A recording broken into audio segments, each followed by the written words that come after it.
Hello friends, today we are going to discuss why our students don't like mathematics, the fear of mathematics. Math से डर लगता है, बहुत डर लगता है। उसका कारण और कैसे इस डर को भगाएगा, उसका बारे में डिस्कशन करेंगे टुडे। मैथ्स ऐसा सब्जेक्ट है जिस पर हमें 100 आउट ऑफ 100 भी मिल सकता है या 100 के अंदर 0 भी मिल सकता है। इसलिए मैथ्स को थोड़ा सा टफ सब्जेक्ट बोला जाता है, क्योंकि मैथ्स में it's easy to get 100 also and easy to get 0 also. लेकिन अगर टेक्निक लगा के पढ़ा जाए तो मैथ्स में कभी भी फेल नहीं हो सकता। द मेन रीज़न जो हमको मैथ्स पसंद नहीं है, उसका मतलब मैथ्स जो टफ लगता है, उसका मेन रीज़न है हमको लोअर क्लास से जो ये है, लोअर क्लास का जो कॉन्सेप्ट एलसीएम निकालना, एचसीएफ निकालना, डेसिमल का एडिशन, डेसिमल का मल्टीप्लिकेशन, डेसिमल का डिवीजन, फ्रैक्शन का एडिशन, फ्रैक्शन का सब्सट्रैक्शन, फ्रैक्शन का मल्टीप्लिकेशन, ये सब हम लोग को अच्छा तरह से हम लोग सीखता नहीं है लोअर क्लासेस में। उसी तरह अगर देखेंगे एल्जेब्रा का बारे में, तो एल्जेब्रा का बारे में जो होता है तुम्हारा मिडिल टर्म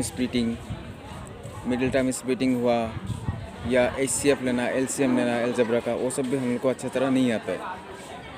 तो लोअर क्लास में जो ये प्रॉब्लम सब रह जाता है। उसी तरह जियोमेट्री में अगर हम लोग corresponding angle, alternate angles, linear pair, ये उसके बाद राइट एंगल, एक्यूट एंगल्स के बारे में अगर हम लोग नहीं जानता हूँ, कॉरेस्पॉन्डिंग एंगल, अल्टरनेट एंगल्स, ये सब के बारे में नहीं जानता हूँ छोटा से, तो इसलिए हम लोग को क्या होता है, बड़ा अपर क्लास में आके प्रॉब्लम हो जाता है।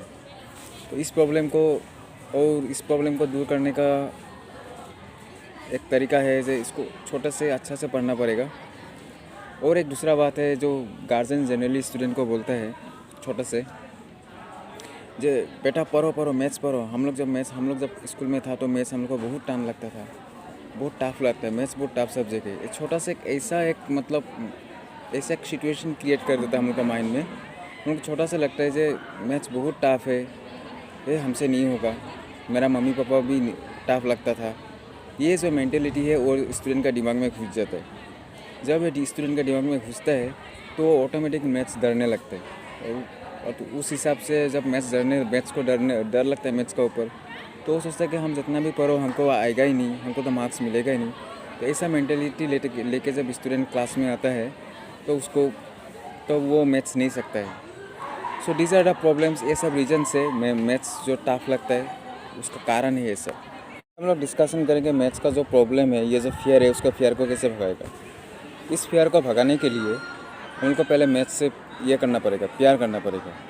If you love mathematics then only mathematics will love you. Subject को प्यार करना सीखो। अगर मैथ्स को प्यार करोगे then only you will understand mathematics. हम लोग को ये होता है जब हम लोग उसका सब्जेक्ट अच्छा नहीं लगता है तो हम लोग क्या करते हैं, हम लोग सब्जेक्ट को हेट करने लग जाते हैं। ये अच्छा नहीं है सब्जेक्ट, गुस्सा उठता है, इसलिए हम लोग मैथ्स नहीं सकते। तो अगर मैथ्स सीखना है तो अच्छा लगना है तो क्या करना है, हमको उस सब्जेक्ट को प्यार करना पड़ेगा। Because according to Newton's third law, every action has an opposite and equal reaction. अगर तुम मैथ्स को प्यार करेगा then only maths will love you, and when maths will love you then you will get a good marks. And second thing is that maths is nothing but a problem solving मतलब तुमको एक problem दे देता है, उस problem को पढ़ना है, समझना है। जब तक प्रॉब्लम को समझ में नहीं आएगा, क्वेश्चन जो दिया है वो क्वेश्चन जब को समझ में नहीं आएगा तो उसका सॉल्यूशन भी नहीं निकलेगा। जैसे लाइफ में हम लोग को अगर कुछ प्रॉब्लम आ गया, अगर प्रॉब्लम का बारे में हम लोग को समझ में ही नहीं आया, जो प्रॉब्लम क्या है, कैसे सॉल्व करेंगे। अगर प्रॉब्लम से हाँ इस कारण से प्रॉब्लम मेरा ज़िंदगी में जो प्रॉब्लम चल रहा है इस कारण से चल रहा है, अगर वो प्रॉब्लम हमको पता जब चल जाएगा तो उसका सॉल्यूशन भी निकलेगा। तो उसी तरह मैथ्स में भी क्या होता है, जो क्वेश्चन है हम लोग को क्वेश्चन ही समझ में नहीं आता है, तो तुम लोग क्या करना, अच्छा से क्वेश्चन को पहले समझना अच्छा से। अगर क्वेश्चन समझ में आएगा तो उसका सॉल्यूशन भी निकलेगा। So the solution is in the question only. If you understand the question then only you will get the solution. And second thing ये है कि मैथ्स को ठीक से प्रैक्टिस करो। जो प्रॉब्लम है, सपोज सर ने स्कूल में कुछ एक्सरसाइज सिखाया, उस एक्सरसाइज को एक रफ कॉपी लेके 3-4 बार लिखो, प्रैक्टिस करो। जो प्रॉब्लम आता है उसको बार बार लिखो। हाँ, एक नया एग्जाम्पल से सॉल्व करो और प्रॉब्लम को लेके खुद ट्राई कर, मतलब सॉल्व करने का कोशिश करना। उससे पहले जो क्वेश्चन जो है क्वेश्चन को समझने का कोशिश करना। अगर क्वेश्चन समझ में नहीं आएगा तो प्रॉब्लम का सॉल्यूशन भी कभी भी नहीं निकलेगा। और जितना मैथ्स करोगे उतना ही तुम्हारा कैपेसिटी बढ़ेगा, समझने का कैपेसिटी बढ़ेगा और धीरे धीरे तुमको सब आने लगेगा। तो इसका मेन एकमात्र इसका सॉल्यूशन है जो practice. The more you practice the more you learn. जितना ही प्रैक्टिस करोगे उतना ही सीखोगे, क्योंकि सीखने का तो कोई लिमिट नहीं होता है। हम लोग को लगता है कि हम लोग ज़्यादा पढ़ेगा दिमाग से निकल जाएगा, नहीं होता है। जितना पढ़ेगा उतना ही दिमाग का कैपेसिटी भी बढ़ जाता है और उसका जो कैपेसिटी जो मतलब दिमाग का जो पावर बढ़ जाता है और तुमको ज़्यादा कॉन्सेप्ट आ जाता है। तो फिलहाल तो मैं यही बोलूँगा, मैथ्स को प्यार करना सीखो। If you love mathematics then only mathematics will love you. तो जब मैथमेटिक्स तुमको प्यार करने लगेगा तो खुद ब खुद तुमको मैथ्स आने लगेगा। और दूसरी का बात, मतलब ऐसा कोई सपोज जनरली सीनियर्स हो या कोई बड़ा स्टूडेंट आके बोलेगा कि हाँ ये मैथ्स बहुत टफ है, हमको तो कम नंबर मिला था, दूसरे का बात में बिलीव मत करो।